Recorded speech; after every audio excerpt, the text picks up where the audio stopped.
I want to welcome everybody to today's ideation forum. Today we're going to start with the first of a series. Well, actually, it's not the first. We've had Nick on a couple of times, but we've organized a series of presentations on the applications for basalt.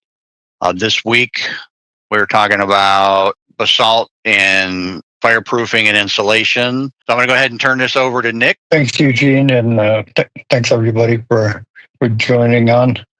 It'll be a rather quick presentation. Basically, I'm here to introduce the new fiber of what we believe is going to be hugely in demand when we have more recognition of all the properties of basalt and its various iterations. We sell into both the construction and the composites world. Today we're talking mostly about composites. We make in the construction world rebar and things like that are 70% lighter than steel, but 2 to 3 times stronger in tension and never corrode. And then similarly in composites, we're basically made from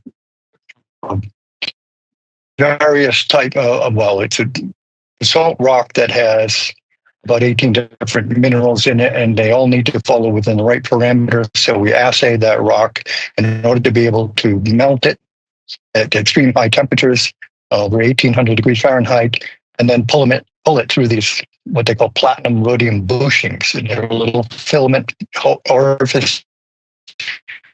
The melted rock becomes a fiber, just like a fiberglass or a Kevlar carbon. Hey, Nick. But with all the unique properties. Yes. Yeah. Can you turn off your camera? It might improve your bandwidth. Okay. Hold on. I'll just figure out how to do. Hold on.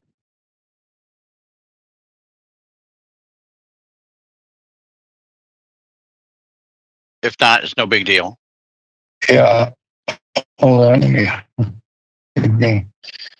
Okay. Is that better? Okay. Okay, so basically the rock is filaments are pulled by melting the rock and pulled through platinum rhodium bushings. Our rebar, like I said, has all extreme properties and higher and stronger than steel, etc. But we make things from that, which are fabrics, meshes, rovings of all sorts. And basically, we compare to an S-glass or Kevlar in properties. Only basalt is at 10 times, a whole order of magnitude higher electrical insulation value than fiberglass, which itself is a pretty good electrical insulation. Basalt is at 10 times better. It has better elastic modulus by about 25%.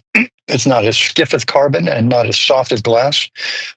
So it's in that sweet spot for a lot of sporting goods and things like that we sell in tennis rackets and skis and surfboards and all that kind of thing.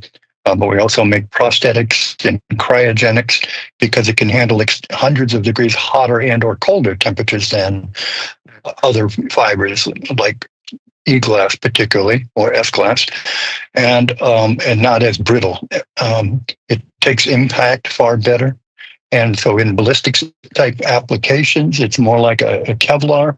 Kevlar is actually almost better for bullet projectiles, but basalt is proven even better than an S-glass for wide impact, like an IED or blast.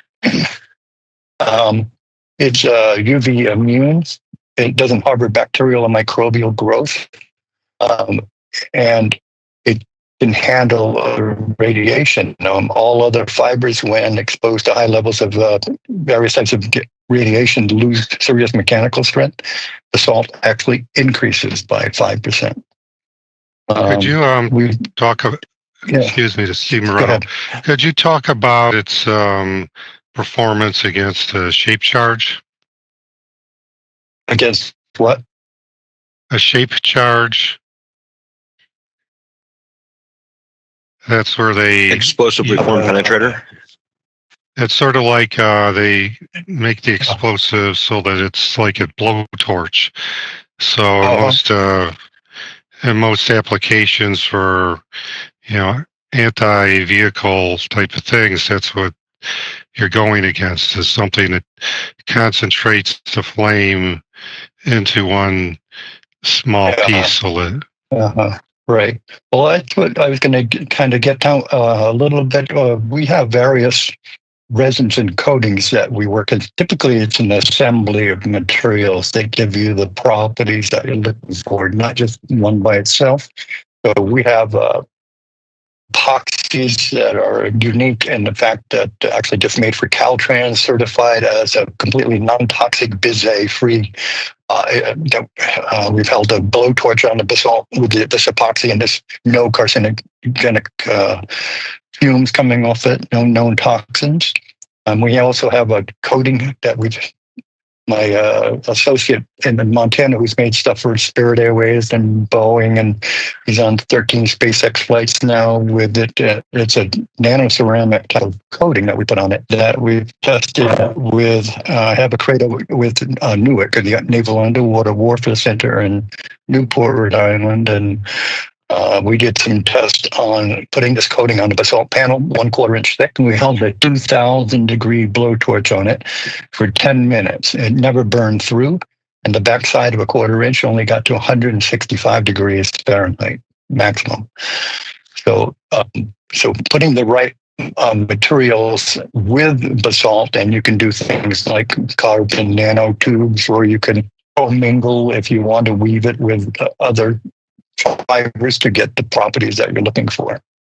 But again, it gives hundreds of degrees hotter and or colder capabilities to begin with than most other fibers. So yes, it's that assembly that needs to be tested to verify what you're trying to achieve. But certainly, we have the materials that we think can handle that. Okay. Mm-hmm. We put in all kinds of. We've had a bunch of calls made from it, prosthetic surfboards, snowboards, and skis, and building veneer panels.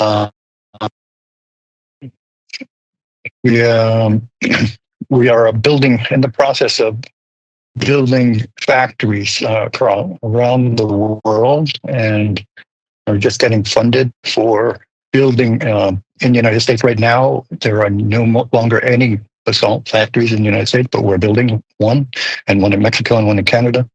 And so we'll have ample supply, quality controls, and pricing that's highly competitive, obviously, to be able to get into the industry's needs. We also work with can show you, my associates make a aerogel, and if I can find that. Hold on 1 second.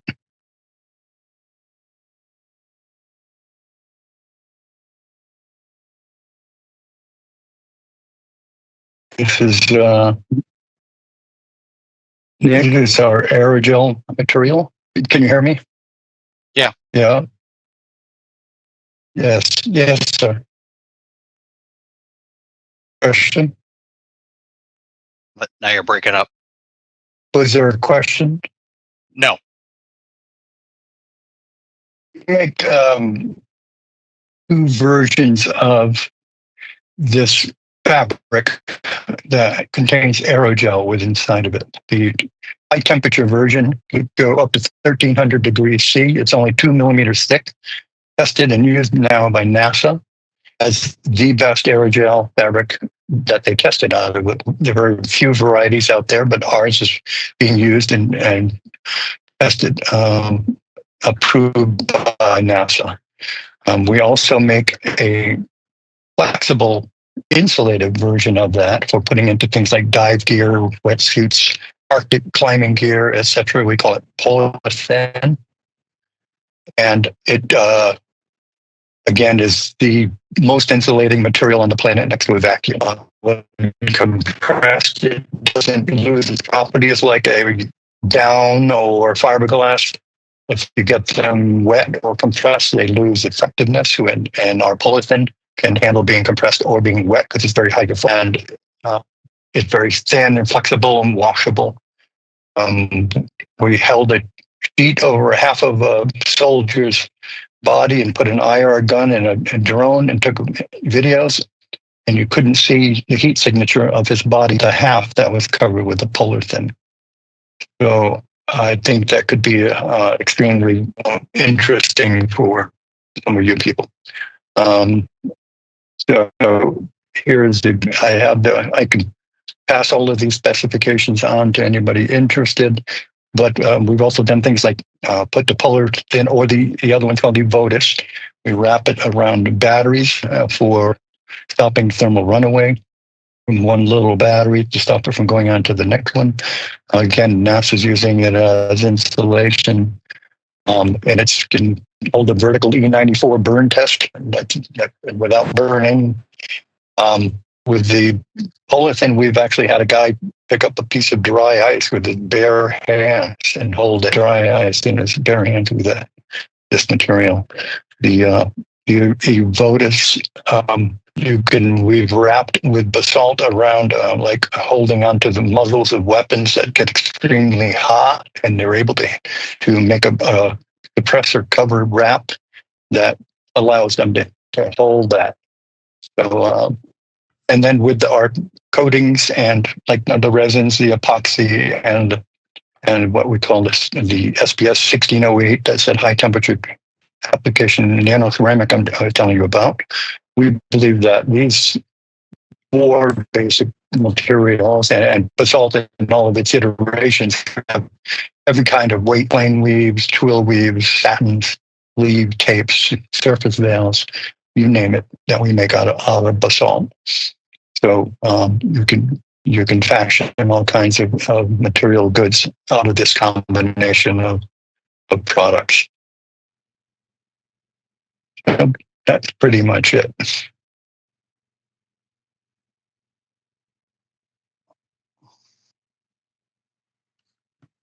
So, Nick, is Eugene. Yes. So do you have, I mean, is there pricing, availability? Can you get into lead times? I mean, if I wanted, so many square meters or so many square yards of material. We have a warehouse of basalt in Houston, Texas, and available within a couple of days, or request it. If you get it in large volumes within 6 to 9 weeks, typically we can have larger volumes supplied. And obviously, pricing is based on volumes, but it's 3 to 4 times less than a carbon fiber or S-glass. We're about twice regular E-glass, but with all the superior properties to E-glass. Okay. And would you be able to discuss a little bit about your spray-on fireproofing? Yeah. That I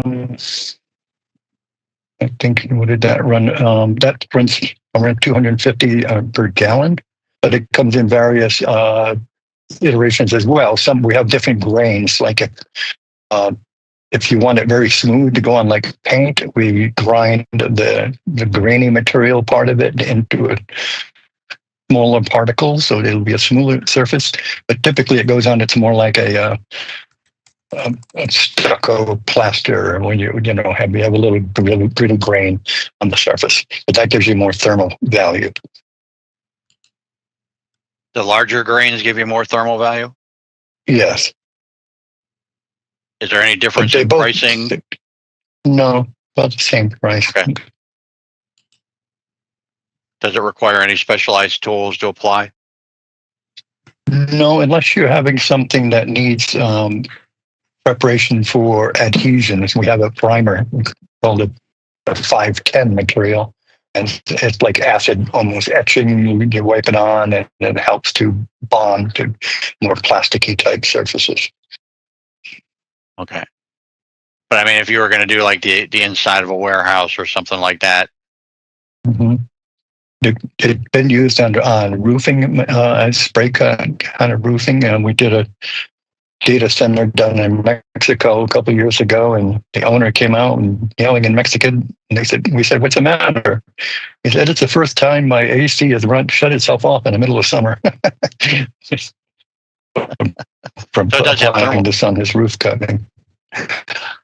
So it's not just Yeah. fireproofing; It's it provides the best. thermal. It's got aerogel. It's got aerogel built into it. Okay. All right. So Jeremy, you got a question? Yeah, when used as a roofing material, is it durable to elements, or is it you use it as insulation underneath shingle or underneath steel roof or something? It can be either or. It's very durable. It's a rubbery kind of durability though too. I mean, you probably could take a knife and slice it, but it holds up to the elements. So it could be used as a replacement for asphalt shingle. But more expensively, yeah. But actually, you're saving on your R value. So sure, they ask us not to. The government doesn't want you to actually quantify R value anymore. So, but we have what's a K value, which is thermal transfer coefficient, which is like 0.02 or something.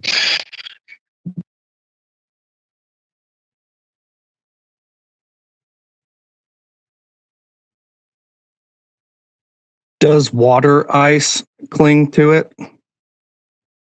No, it actually doesn't cling very well at all. So is it hydrophobic or no? Yes. Okay.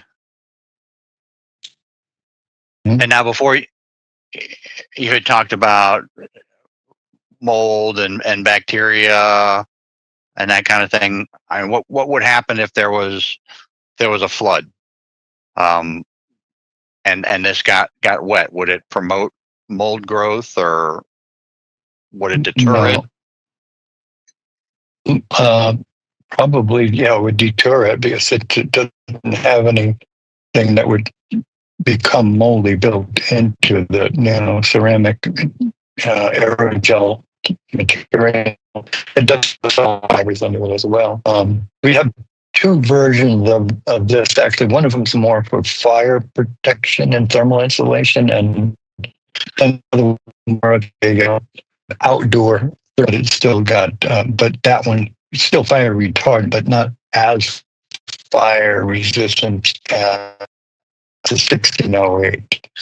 The one is made actual, fire protection, and the one's more like a thermal insulation. Right, Dr. Bill, go ahead. I've been following your technology for a little while, Kara Brian Powley, and sometimes we've talked about taking our 3D printed armor, which can be done in silicon carbide and boron carbide and alumina. So here's three flavors right here if the camera is going to cooperate.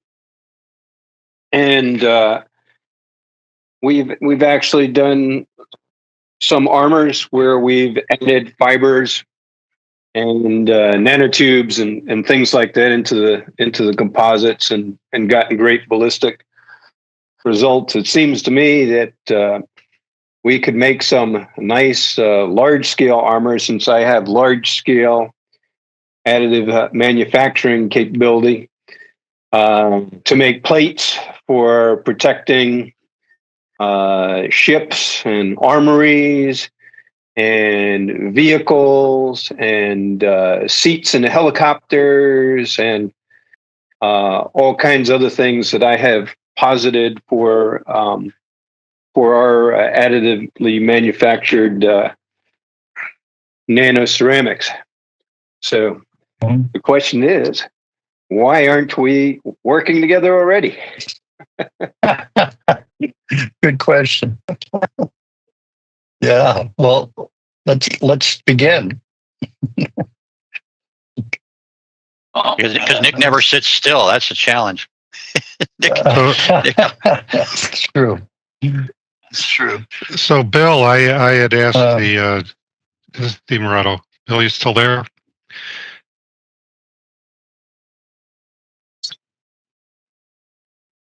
Yeah, he's still here.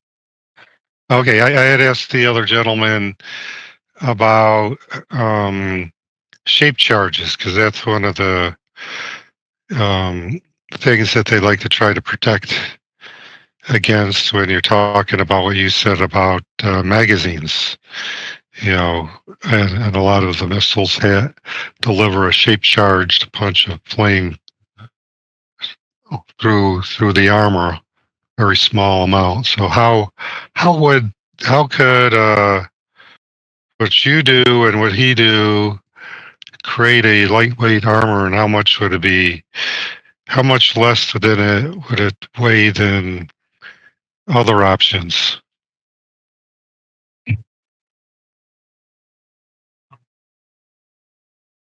So that question is not simple, but I can tell you that the armors that we made for Army Research Lab and Army Research Office were boron carbide with and without whiskers, silicon carbide with and without whiskers. We didn't do alumina with whiskers. There was no point to it because it's just super heavy. But many of the armors that are used are just steel plates, just because steel plates inexpensive, but it's also super heavy. So, things like silicon carbide and boron carbide as the matrix are going to be a hell of a lot lighter. And, the paradigm that needs to be broken today is the way people have been making armors in ceramics has been by hot pressing. And so you got to take things to a lot of pressure and a lot of temperature in order to get the grains to sinter together. And in the technology that I developed for Army Research Lab and Army Research Office, we're less than half the sintering temperature for our materials. So there's a little black magic in there. Well, how would something compare to in terms of cost and weight to like Kevlar? Well, Kevlar is a soft armor, right?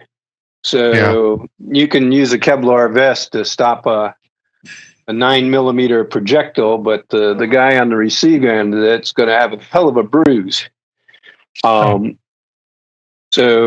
underneath that outer tactical vest that's made of Kevlar, you want to have a strike plate. And strike plates are things that our warfighters use today. It provides us with an overmatch situation in a lot of cases. So,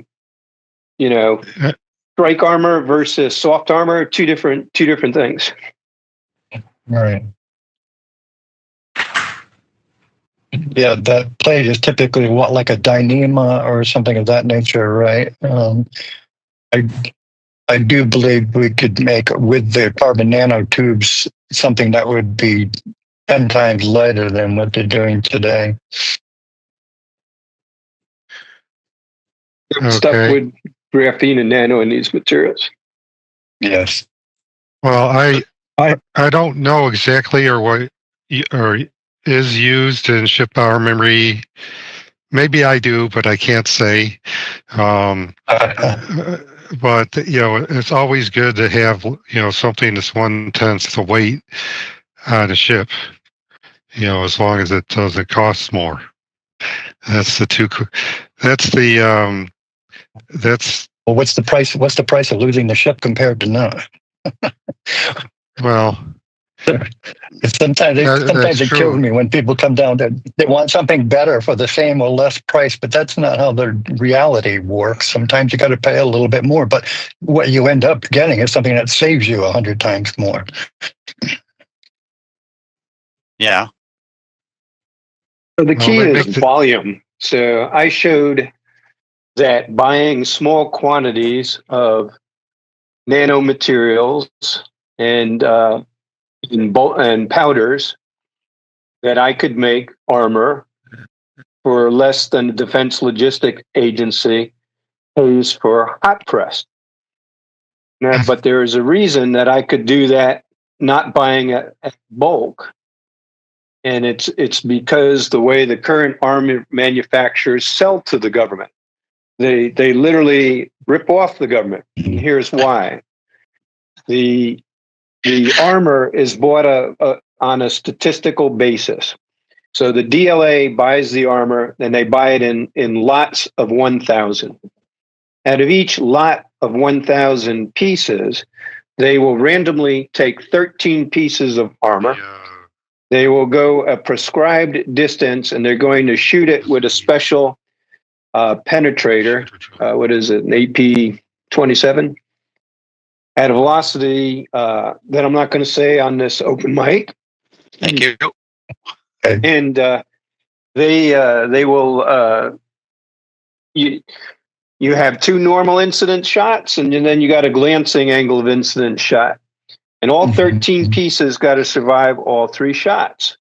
If you don't survive all three shots, then you got to scrap the entire lot, and that gets supervised by a government inspector. They're going to crush it under a forklift.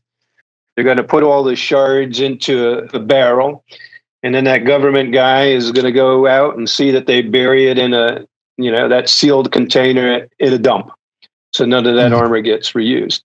So they're doing that using statistical analysis and Bible analysis, and the manufacturers of the armor know their process so well. It's so dialed in and such quality control that they price in that they're going to scrap the lot, but they almost never have to scrap a lot.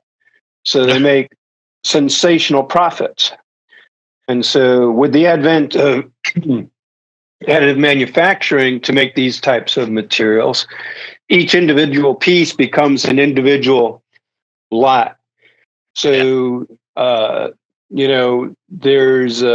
there's a new paradigm, a new requirement, new standard that has to be created for, the purchase of better materials. It is a different material and a different process than the things that have been made in the past. And therefore, you got to buy it differently. Okay. I have Dave, I have a quick comment, please. all right, go ahead, Brian. You could take this argument for Bill's armor and use it as the same argument for manufacturing aircraft wings, fuel tanks, truck bodies, boats, etc. Yeah. All right, Dave. Yeah, Dave Morosco with Air Strategy. One, I just love material development, so I really enjoyed the presentation. Thank you. But just curious, as far as you talked about pulling it into fibers, right, and then using those fibers to weave them to get together or to make other larger strands and that sort of thing. Can you do anything to create like a net shape object with the material? You talk about powdering it and putting it into a paint, right? Can you create net shape objects? Well, we do make a sleeving, almost like that Chinese finger sleeve with no seam in it.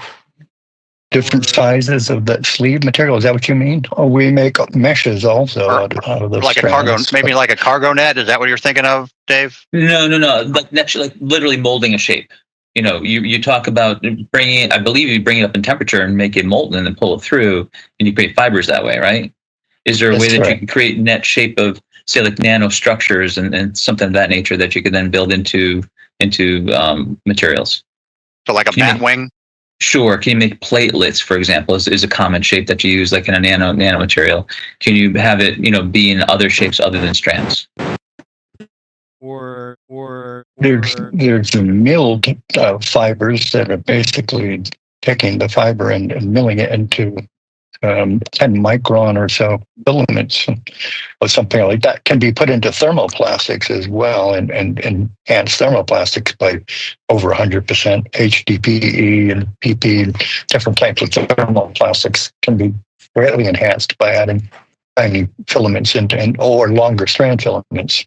No, I get Yeah. strands, but you just got me interested when you said that you could basically have a powder, right, that you're putting into a paint in a coating. Yes. Is that correct? Uh-huh. So now with that powder, can you use that powder in some sort of a high temperature press and say mold a net shape with it? Sure, depending on the resin that you're molding it with, sure. Oh, so okay, so you'd have to have a binder, you'd have to have some sort of resin. You can't. Okay. Well, I guess you could sinter it like you Right. would the whole rock, and if you wanted to, and melt the whole thing and pour it into a form, sure. Okay. But you haven't done anything of that nature. We've sintered basalt into plates and stuff with the laboratory and Big Island studying for putting things on Mars. Pisces, I think, was the name of the group. And they made sintered basalt that was 10 times stronger than regular concrete. Dave, are you thinking of something like the powdered titanium laser 3D printing? Exactly. That's what I'm trying to get to. Yeah. That was the next step, is 3D printing with it. That's correct. Or We put it into geopolymers as well when 3D printed a geopolymer, which is an aluminosilicate, not a Portland-based cement, but it's basically what the Pantheon was made out of, Roman concrete, which lasts for thousands of years. Mhm. And the basalt lava powder, which from Pozzola in Italy, which was used in that matrix. So it's an aluminosilicate with metakaolin and clay and some other little secret sauce. And some pumice, I think, too, right? or Probably is. Okay. Thank you. If you want to lightweight it, you can add pumice or perlite. or Okay. Thank you. Yeah. So Dave and Jeremy, if you can send me some information on the technology that you were talking about, that 3D laser, yada yada, I'd appreciate it. Sounds interesting. Happy to talk about it. Thank you. Yeah. All right. So I'd like to get back to Mr. Moretto really quick here, Steve. or When you're talking about shape charges, do they actually penetrate the armor before they discharge? or You're muted, Steve. If you're The way it works is it's like a lens. or It's shaped like a lens, so it concentrates the heat. It cuts through steel like butter. okay. Wow. Okay. Okay. It's very high temperature, and for certain ships they just use a lot of steel. But if you look at what they do with tanks, is tank is basically useless against most weapons if it doesn't have non-steel armor. That's why we're still not going with steel armor tanks of the past. It's the shape charge, and so that means you have to have something that dissipates that concentration of heat. And so to disable a tank, all you need is a small flame to get inside and fry everything that's inside. Okay. The, the so that's mechanical why equivalent for the or mechanical equivalent for the shape charge is a high velocity sabot round.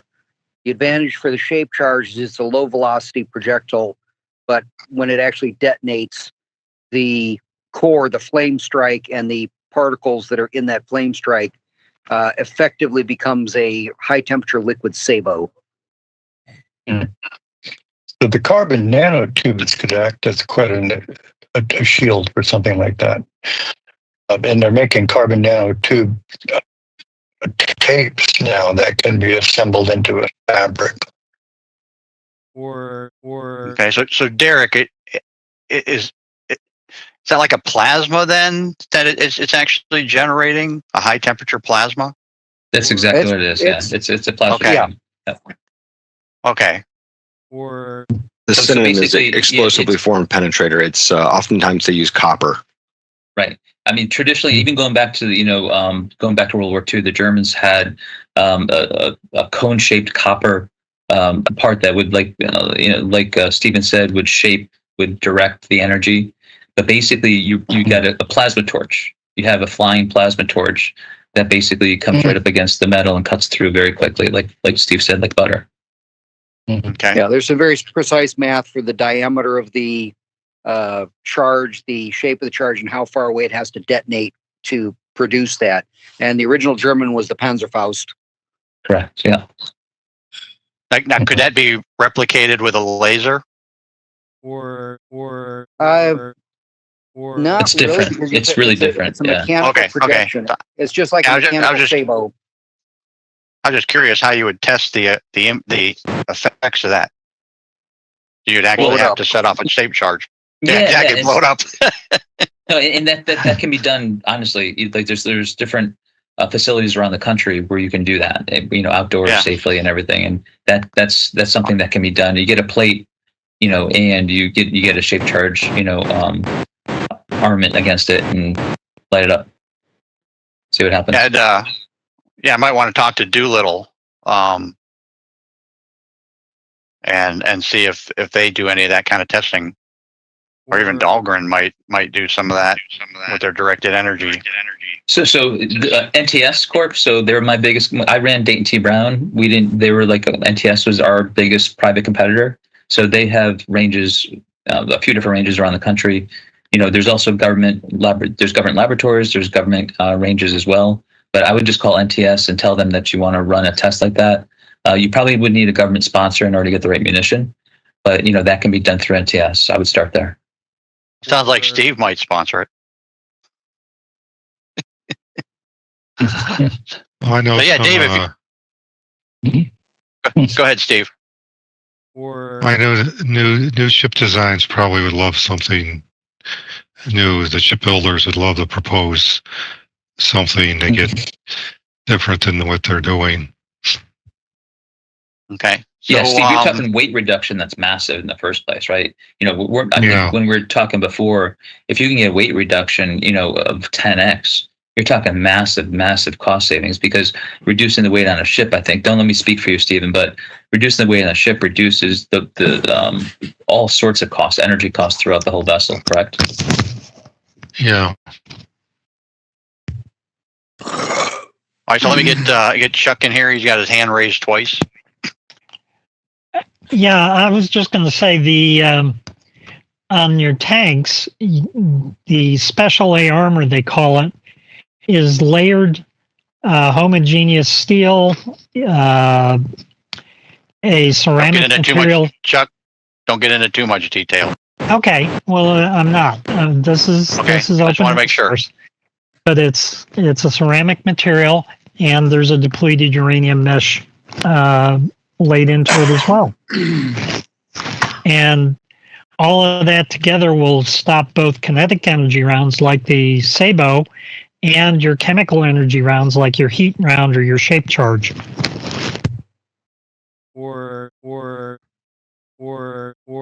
Okay. So it sounds like I don't know, Brian, did you have something to add to this?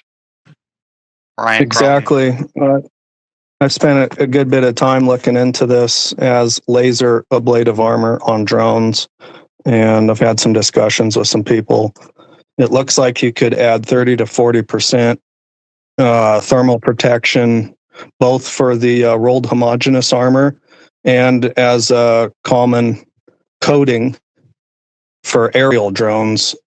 This would allow aerial drones to withstand counter UAS laser systems. The Okay. basalt would absorb or deflect the heat and also act as an ablative material that would slowly burn away. All right. So this sounds like a good topic to to collaborate on. So I know I got Bill's information, Brian, Nick, Chuck, and Derek. Can you make sure that I have your email addresses?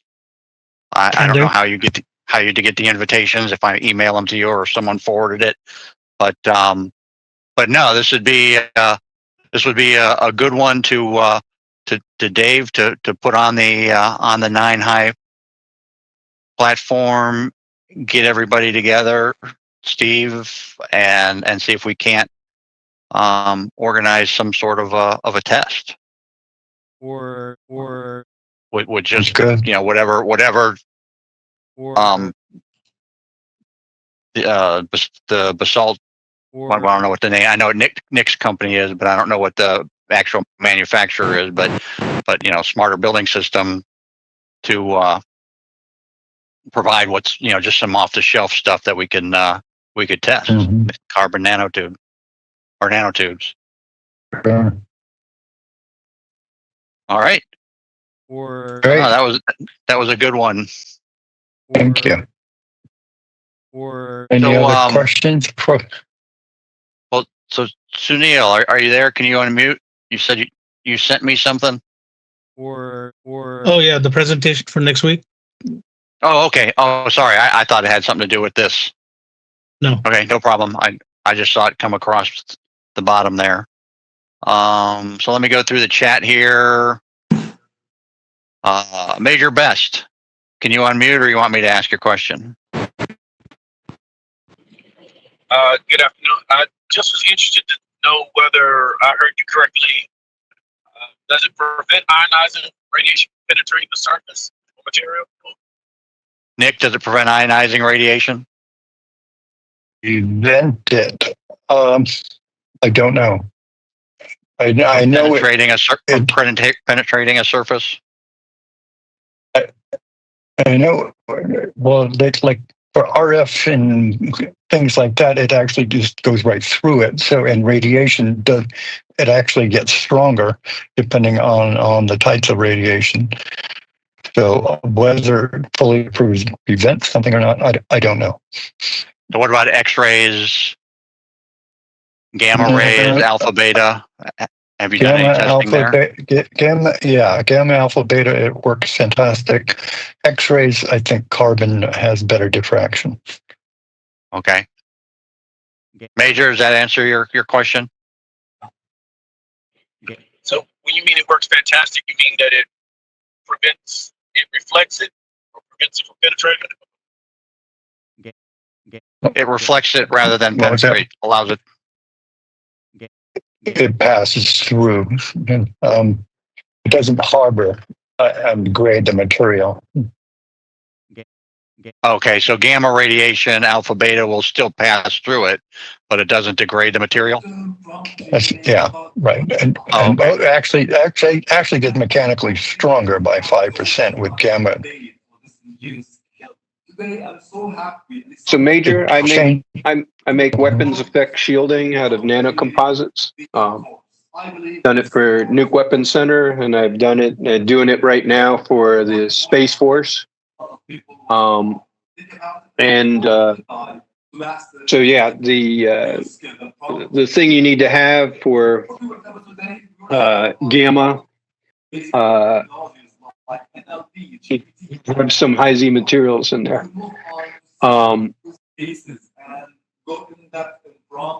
But there is a way to make a hybrid armor that does everything that one would want to do going into an A2, D2 kind of zone. Something that would not allow EMP or EMI or X-ray or gamma, but would also stop your directed energy from a laser. So there is definitely a way to do that would incorporate basalt with some of the things that I do. So Bill, is that your offset process that we had discussed? So this one I've only briefly covered in slides in forums. Right. Basically, refer to it as the low absorbable material. Yeah. No, I know what it is. Yeah. Okay. Okay. I just wanted to see if that's what it was.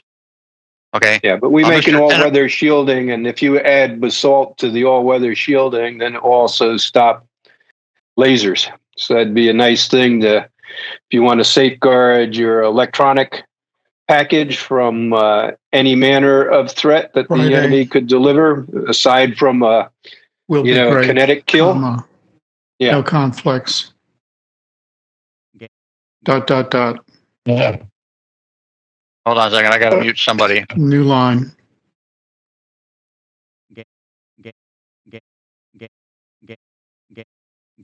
Okay. Tim Tenapor, can you please turn off your camera? All right, I want to get back in the chat. We got a few other questions in there. Colin, you want to go ahead and address your question? Colin? It was just a cost point. Just relative to the current steel, and is this epoxy affordable for large scale items? The epoxy, no, the non-toxic, non-burning epoxy, yes, it's very affordable. Yes. Caltrans certified recently. They're putting it on bridges, pilings, utility poles, etc.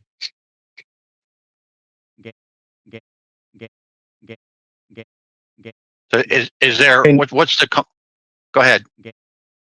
Nick, could you talk just real briefly about the bridge company that you could do? Yeah, I don't want to get into that yet. I want to address some of these questions here. So, okay, cost material. Okay, so yeah, so the cost is greater than what it would be for steel. But again, like Nick was saying, there's trade-offs. It's more expensive, but it's lighter, stronger kind of things. And it depends on what additives you put into it. Right. Less maintenance, less fuel, more durability, more flexibility. There's a lot of reasons why it ends up costing less. Okay. All right. Sorry, Brian. Eugene, one thing I wanted to mention too was about we had recent studies showing liquid natural hydrogen storage tanks were filament wound with basalt, and they outperformed carbon fiber. Carbon fiber is typically, the lightest and strongest fiber for at ambient temperature, but I don't think what wasn't realized is at those super low critical temperatures that you have change in the coefficient of thermal expansion of fibers, and the basalt outperformed carbon at those super low critical temperatures, costing 4 or 5 times less. Yeah, I mean that would make sense because carbon gets brittle in space. Yes, it's shattered on impact, and it conducts electricity. Sometimes that's good, and sometimes that's not so good. All right, Colin, did you have something else? I see you're unmuted. I'm sorry. One last question. I'm sorry, I was typing it in. No, you're all good. This is what this is about. Is there any off-gassing toxic chemicals during a fire? If this was, I'm coming from the shipyard industry world. Yeah. If we put this on a ship space and we had a fire, what would is there any off-gassing concerns? The epoxy? Sure.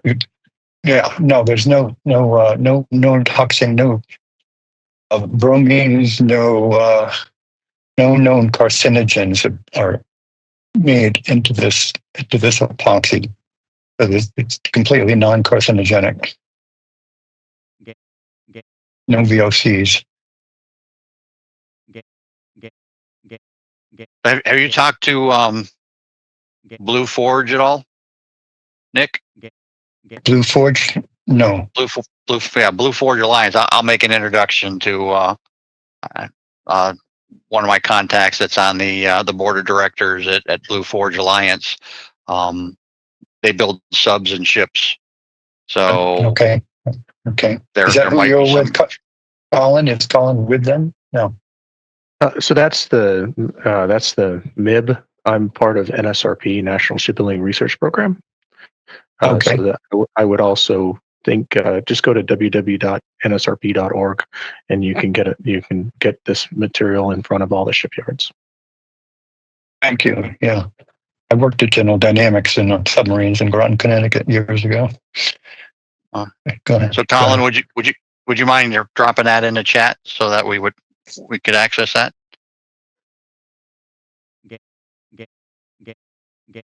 Thank you. Thank you. Yeah. May I mention that it's also wetter than water and can be applied to surfaces under the water. And it also prevents marine growth from growing on it.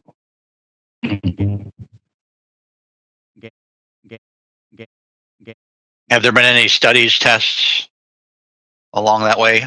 Yeah. Along those lines?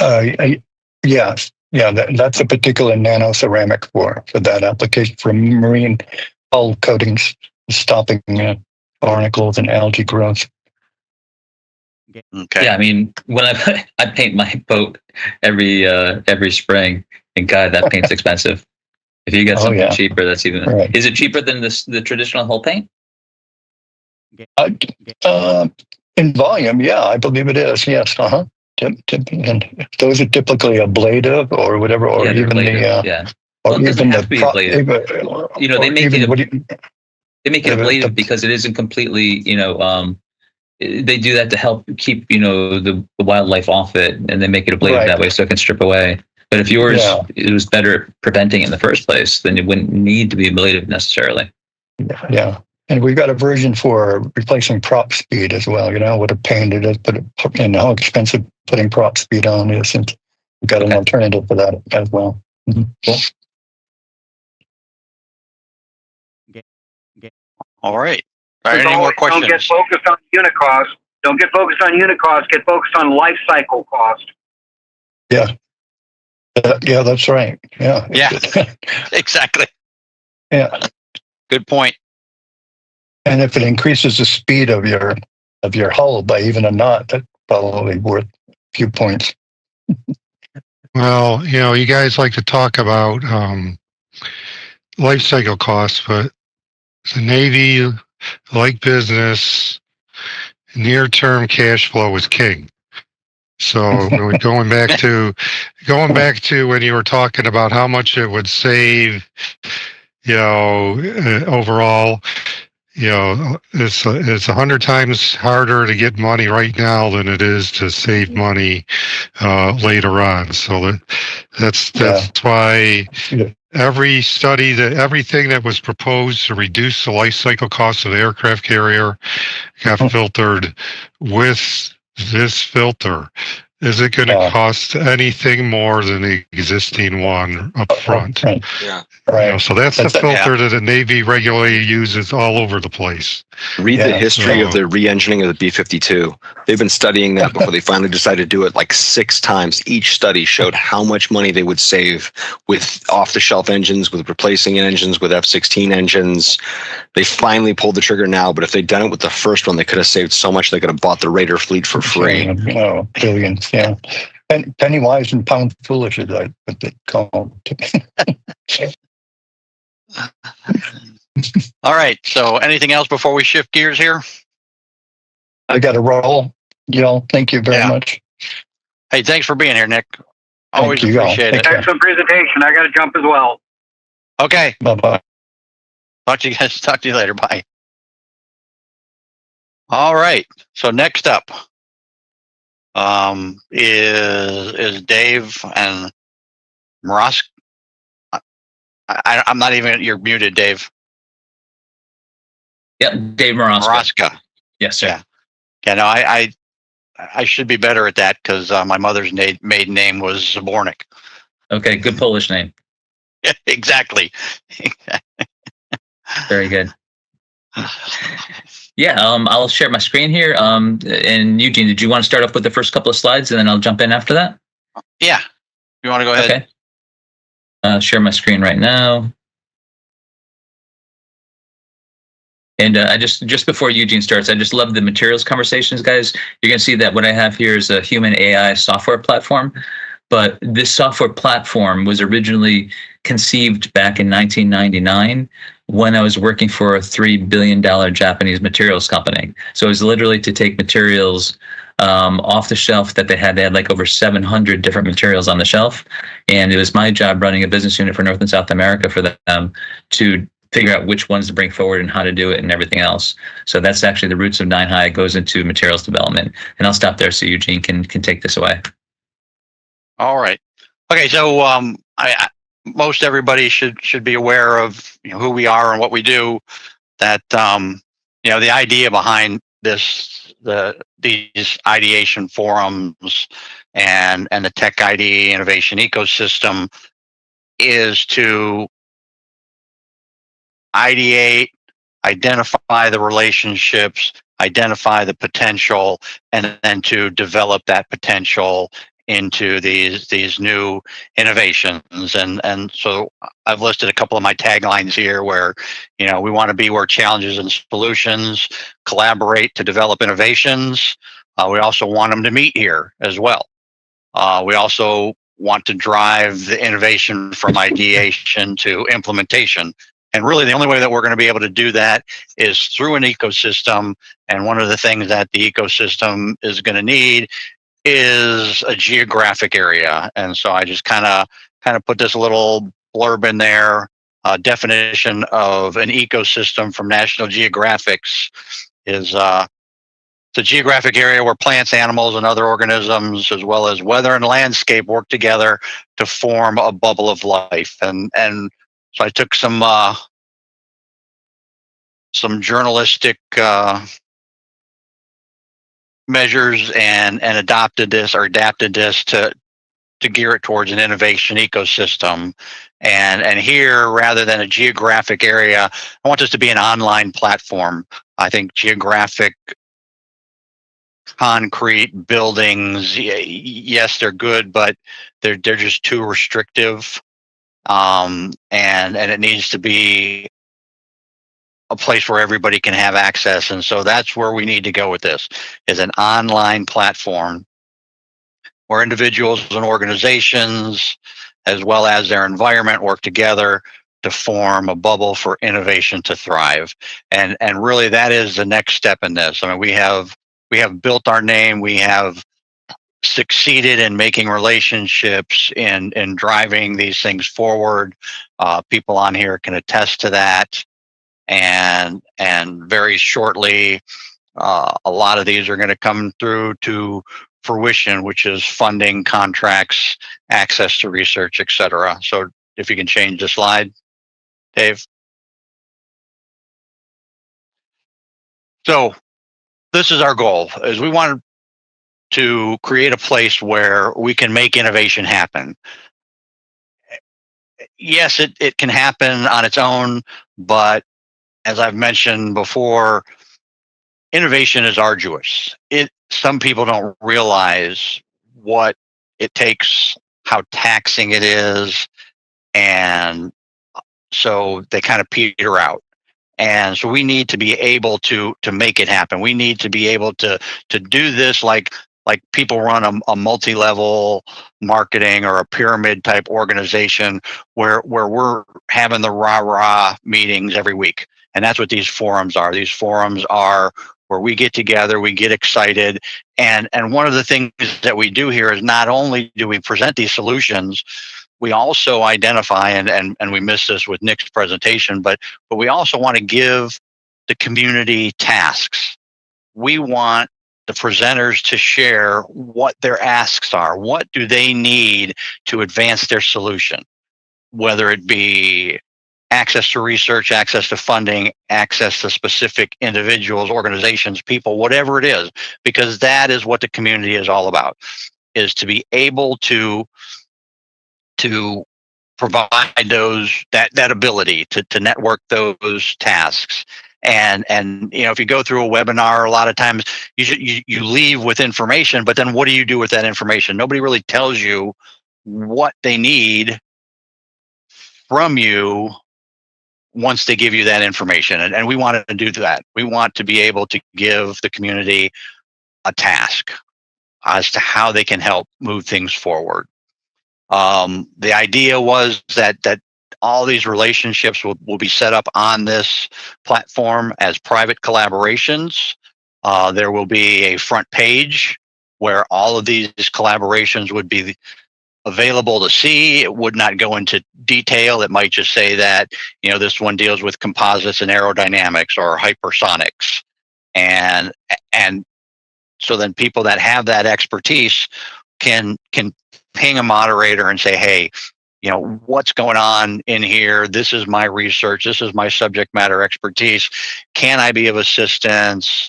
Or maybe somebody was on the call when these things were established, when this relationship was established, and they just want to know what the status is because they thought it was really cool, really neat.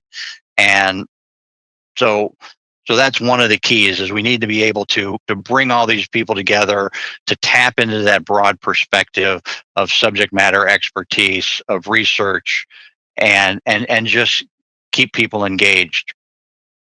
We also want to provide access to tools and services to support the development of that technology. And that's one of the things that is really key with 9 High that I like. Another thing we need is we need to give these teams tools and services to support their collaborations, to be able to develop their IP, file provisional patents, to provide education on building stronger teams, how to innovate, access to people that can do prototyping, engineering work, whatever it is that they would need to move this idea forward to implementation. And so that's basically one of the things that I saw with 9 High, is that this is a place, this is a platform that would fill the need that we have. I'm